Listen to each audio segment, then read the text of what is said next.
My name is Chuck Collier. I'm a Safety and Security Coordinator here at Dublin Schools. In our ongoing series talking about safety and security and how that relates to our staff, let's hear from one of our teachers from Davis Middle School to see what she does and what she looks for throughout the day to make sure everybody's safe. I feel like that should be everybody's number one priority, is the safety of the students. I think all the teachers at Davis do a really great job of making that their number one priority in the classroom. We also really try here to do that in the halls, in the cafeteria, since I have lunch duty. So just that presence and letting kids know that we are there to make sure they're safe and feel supported. In the classroom just kind of comes naturally and second nature to teachers to make sure their students are learning in a supportive environment. I think beyond that, in the cafeteria, you see them in that environment outside of the classroom. So you get a closer, it's a different look at what that might look like, things that you want to be aware of. I know outside when I'm greeting kids as they're coming in, you see kids in a different perspective when they're out in the halls with their friends and interacting in that way. So it kind of is beneficial in a couple of ways, because you can see those relationships and see who they're with outside of class and those behaviors and how they behave around those kids. But also, it's a way to greet the kids as they're coming in and make them feel comfortable coming into your classroom.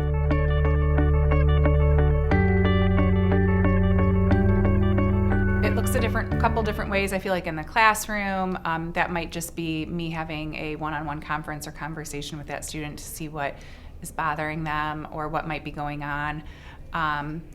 In the halls, when you see it, if it's, maybe you could pull them aside, or also if I know the student and kind of know a little bit more about them, if I know who they can relate to, maybe their counselor or their team leader, then I can kind of have that conversation with the appropriate other teachers that might be able to help that student.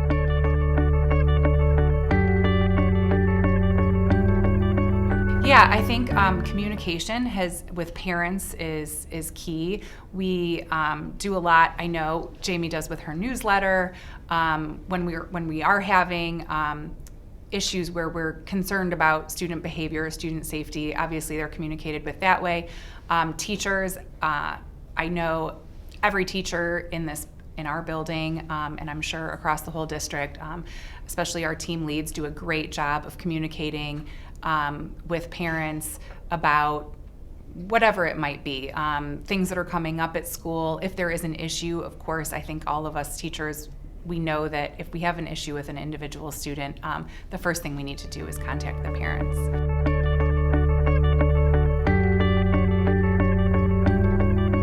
So Officer Q and we actually met at CELS, because he was at CELS when I was at CELS.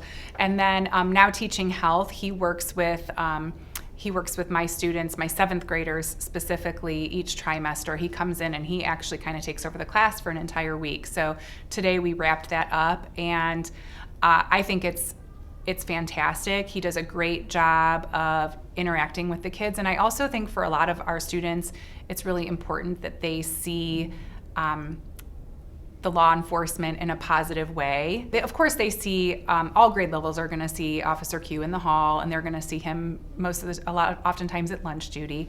But I feel really lucky to have the opportunity to work with him closely in here. And my students, I kind of, front load them when he's coming, and we brainstorm questions for him.